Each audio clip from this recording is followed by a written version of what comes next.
El secreto de la rosa mística. Un día se abrirá la rosa mística en tu interior, y se liberará su fragancia. Ni siquiera entonces le pongas nombre. La existencia es eterna, y no existen límites para el crecimiento. Hay cielos más allá de los cielos, y cumbres más allá de las cumbres. ¿Cuál es el secreto de la rosa mística? La rosa mística es un antiguo símbolo de enorme importancia. Charles Darwin postulaba una teoría de la evolución. La mayor parte es válida, pero perdió de vista algo muy básico. Solo pensó en la evolución del esqueleto humano. Comparó los esqueletos de otros animales con los de los humanos. El simio, el chimpancé, ciertas especies de mono tienen un esqueleto similar. Por eso llegó a la conclusión de que el hombre desciende de los simios, los chimpancés o los monos. Naturalmente, todo el mundo se burló de él, sobre todo los cristianos, porque el cristianismo mantiene una actitud muy testaruda, fanática, que nunca se había mostrado tan abiertamente hasta que Darwin empezó a defender la teoría de la evolución. Ni siquiera en la actualidad se sabe muy bien en qué consiste el problema, por qué los cristianos atacan tanto a Darwin. Los cristianos creen que Dios creó el mundo entero en 6 días. Evidentemente, cuando Dios crea algo, tiene que ser entero y perfecto. Por consiguiente, no se plantea la cuestión de la evolución. La evolución significa que las cosas evolucionan, mejoran, se perfeccionan, alcanzan niveles superiores. Esta teoría contradice la idea de una creación acabada, y por eso se critica y se condena de Darwin. Ahora que recuerdo, había una pequeña escuela en la que el maestro les explicaba a los alumnos cómo había creado Dios el mundo. Un niño, cuyo padre era científico y le había hablado de la teoría de la evolución, se levantó y dijo: "Pues mi padre dice otra cosa. Dice que nacimos de los monos". El maestro cristiano replicó: "A lo mejor tiene razón con respecto a tu familia, pero no estamos hablando de tu familia. Puedes venir a verme después de clase". Pero esa era la actitud en el mundo entero, no solo entre los cristianos, sino también entre los musulmanes y los hindúes. Pensaban que Darwin les había arrebatado su dignidad, su condición de creaciones superiores de Dios. Había destruido su complacencia del ego, que Dios había creado al hombre a su imagen y semejanza. Y resulta que ese tipo dice que Dios creó al hombre a imagen y semejanza de un mono. Nadie estaba dispuesto a aceptarlo. Tampoco yo estoy dispuesto a aceptarlo, pero por razones distintas. No se trata de comparar esqueletos. La evolución radica en la consciencia, no en el cuerpo. El hombre tiene cuerpo, como tienen cuerpo los monos y los chimpancés. Incluso Darwin se sentía confuso. ¿Cómo puede un mono convertirse de pronto en hombre? Que sepamos, al menos en los últimos 10.000 años no ha habido ni un solo caso de un mono que saltara de un árbol y se convirtiese en hombre. Si no ha ocurrido en el transcurso de 10.000 años, es inconcebible que haya ocurrido jamás. Darwin se pasó la vida buscando eslabones perdidos. La distancia entre el mono y el hombre parece demasiado grande. Quería descubrir unos eslabones perdidos para acortar esa distancia. El mono se transforma en otro ser, ese otro ser se transforma en otro ser, y por último solo queda una pequeña diferencia, y el animal se transforma en hombre. Pero no encontró ese eslabón perdido. Como había nacido en Occidente y tenía la actitud propia de un materialista, eso produjo los problemas. Por otro lado, proclamaba algo de gran importancia. La evolución no tiene que producirse en el cuerpo, sino en la consciencia, y entonces se transforma en progreso espiritual. Pero Darwin no concebía el espíritu en el hombre. Para él, el hombre era solo el cuerpo, nada más. Yo postulo una teoría de la evolución espiritual, que ha constituido la base de todos los misticismos del mundo.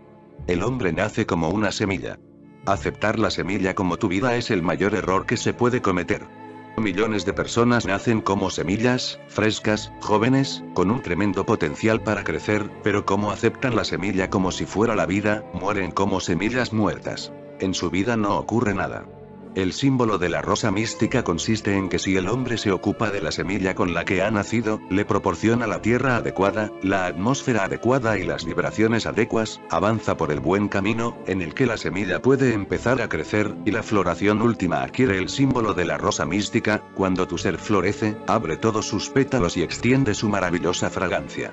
A menos que florezcas hasta alcanzar el estado de rosa mística, tu vida no será sino un ejercicio inútil.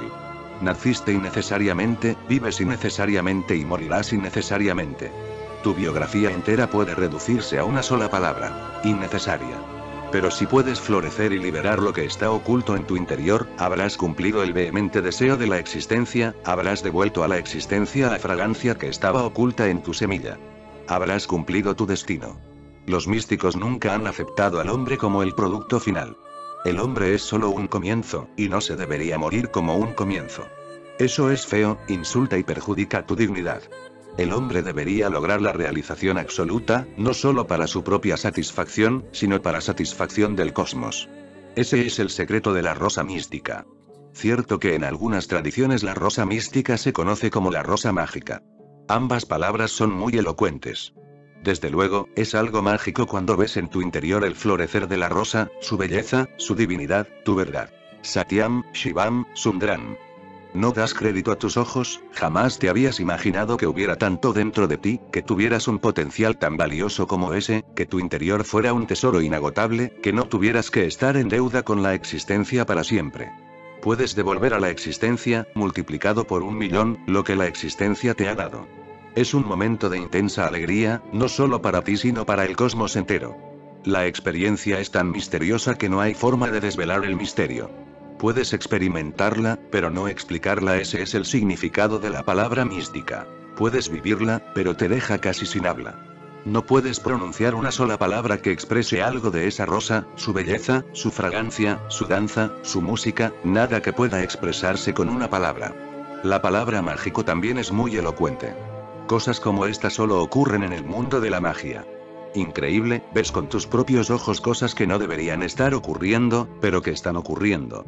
Una de las peores pérdidas que sufrió la India fue la separación de Pakistán, y eso fue en lo último le pensaron los políticos. Yo lo veía prácticamente todos los días cuando era niño, porque las calles de todo el país estaban llenas de magos. He visto con mis propios ojos cosas que ni siquiera ahora puedo comprender cómo ocurrían. Por supuesto, había muchos trucos. No se trataba de milagros, y nadie aseguraba obrar milagros. Eran personas sencillas, pobres, nada arrogantes, pero lo que hacían era casi milagroso.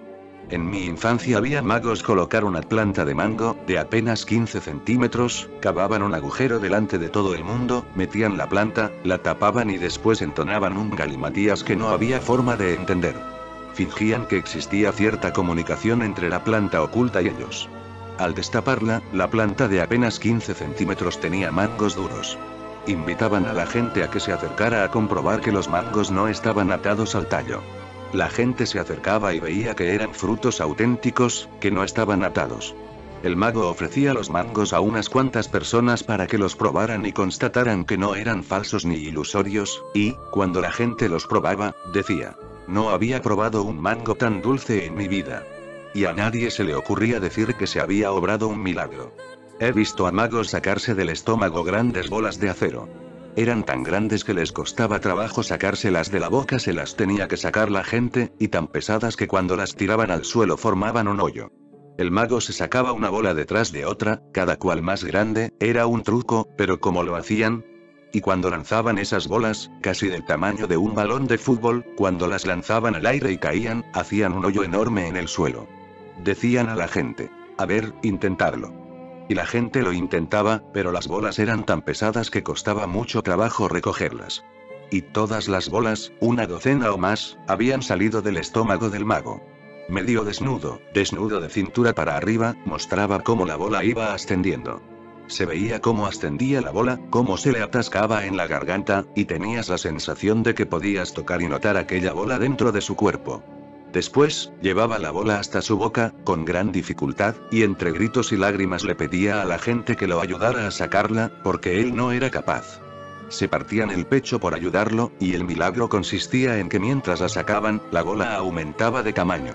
Cuando estaba totalmente fuera, era tan grande que el estómago no podría haber albergado ni una sola bola, y mucho menos una docena. Pero todos esos magos eran musulmanes, porque no era un trabajo decente. Eran gente de la calle. Debido a la partición, todos esos magos musulmanes se trasladaron a Pakistán. Eran de muchos sitios, hasta de Afganistán. Pero ahora las carreteras están cortadas. Ya no se ven a esos magos por ninguna parte. Entonces pasaba casi a diario. En ese mercado, en aquella calle, junto al colegio, en cualquier sitio en el que pensaran que podían reunir suficiente gente. Es algo que he visto con mis propios ojos y a veces me pregunto si lo he visto realmente o lo he soñado. No llevo 35 años soñando, pero es algo que parece absolutamente increíble que haya pasado. Vino un mago a nuestro colegio. El colegio era muy grande, con casi 1000 alumnos y unos 50 profesores. Al principio el director, que tenía un posgrado en ciencias, rechazó la presencia del mago. No quiero estupideces en este colegio, dijo. Pero yo había visto a aquel hombre haciendo cosas inverosímiles, y le dije: tú espera aquí. Fui al despacho del director y le dije: va a desaprovechar una oportunidad única. Usted es científico, y yo conozco a ese hombre. Lo he visto actuando. ¿Puedo pedirle que haga cuanto pueda, y qué puede pasar con eso? Cuando terminen las clases, que se queden a verlo los que quieran. Aquellos magos eran tan pobres que les parecía incluso demasiado cuando les dabas 5 rupias. Le conté a aquel mago que había convencido al director, que estaba dispuesto a dejarlo trabajar después de las clases, pero que tenía que hacer el mejor truco que conociera, porque yo lo había prometido en su nombre, y el director era un hombre de mente científica y tenía que andarse con cuidado. Habría 50 profesores, y debería estar muy alerta. Que no te pillen, le dije, porque también está en juego mi prestigio. No te preocupes, hijo, replicó el mago. E hizo tales cosas que el director me llamó y me dijo: no deberías relacionarte con personas así. Es muy peligroso. ¿Tiene idea de lo que ha hecho? Le pregunté. No tengo la menor idea, y ni siquiera puedo creer que haya ocurrido, me contestó. El mago había lanzado una soga al aire que se mantuvo como una columna, una soga sin ningún tipo de soportes, sin nada. La llevaba enrollada al hombro, era una soga normal y corriente. La desenrolló y empezó a lanzarla hacia arriba, hasta que dejamos de ver el otro extremo. ¿Qué había pasado con el otro extremo? Todos los magos tenían a un niño que los ayudaba. Llamó al chico y le dijo: ¿estás listo para subir por la soga? El chico dijo: sí, maestro, y empezó a subir por la soga. Y justo cuando el otro extremo de la soga desapareció, también desapareció el chico. Entonces el mago dijo, dirigiéndose a la multitud: voy a bajar al chico, trozo a trozo. Yo estaba sentado junto al director. Me dijo: no irás a crearme problemas, si viene la policía y ve a ese chico hecho pedazos, le dije. No se preocupe. No es más que un truco. No va a pasar nada. Lo he visto en muchas actuaciones, pero esto no lo había visto nunca. El mago lanzó un cuchillo y al chico se le cayó una pierna. La gente se quedó casi sin respiración. Siguió lanzando cuchillos, otra pierna, una mano, otra mano, y todo quedó allí en el suelo, delante de nosotros, sin sangre, como si el chico fuera de plástico o algo parecido. Pero hablaba y hacía lo que le decía el mago. Por último cayó el cuerpo, y solo se quedó arriba la cabeza. El director gritó: no le corte la cabeza. No se preocupe, le dije. Si lo ha cortado, ¿qué significa? Si viene la policía, a usted lo cogerán. Replicó. Lo dije desde el principio, que no quería estupideces aquí, y ahora me sales con lo de la policía. Siempre he desconfiado de ti. Quizá hayas avisado a la policía para que vengan en el momento oportuno. Yo insistí. No se preocupe. Y entonces el mago gritó hacia el cielo: chico, solo te queda la cabeza ahí arriba. Tírala. La cabeza cayó rodando, y el mago empezó a ensamblar los trozos del chico. Los juntó perfectamente, el chico se puso a recoger sus cosas y preguntó: ¿qué hago con la soga? ¿La vuelvo a enrollar? Sí, contestó el mago. Y el chico tiró de la soga y la enrolló. Yo conocía el truco de la soga solo de oídas, pero es algo que se conoce en todo el mundo. Akbar lo menciona en Akbarnamá, su autobiografía. Desde Akbar se rumorea que hay magos capaces de hacerlo, pero no existe ningún dato fidedigno. Curzon, un virrey británico, asegura en sus memorias haber presenciado el truco de la soga con toda la corte en Nueva Delhi. Yo estaba empeñado en encontrar a algún mago, por mi pueblo pasaban muchos magos, y yo les preguntaba: ¿saben hacer el truco de la soga? Ellos me decían: es el no va más, y quedan muy pocos maestros de la magia que puedan hacerlo. Pero aquel hombre, yo no le había pedido el truco de la soga, pero lo hizo. Todavía no me lo creo. Aún puedo ver la escena, al director del colegio alucinando, y lo único que se llevó el mago fueron 5 rupias. La magia significa simplemente algo increíble, tan absurdo e irracional que no hay forma de entenderlo. Por eso se emplean las dos palabras, la rosa mística y la rosa mágica, pero ni siquiera el truco de las hojas se puede comparar con el florecimiento interior, porque piensas que no tienes nada en tu interior, solo un vacío, pero en ese vacío se encuentran la posibilidad y el potencial para que florezca una rosa. Y no se trata de una rosa normal y corriente, porque no muere.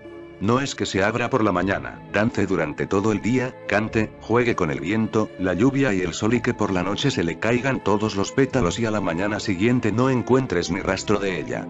La rosa interior es eterna. Una vez encontrada, se quedará dentro de ti para siempre.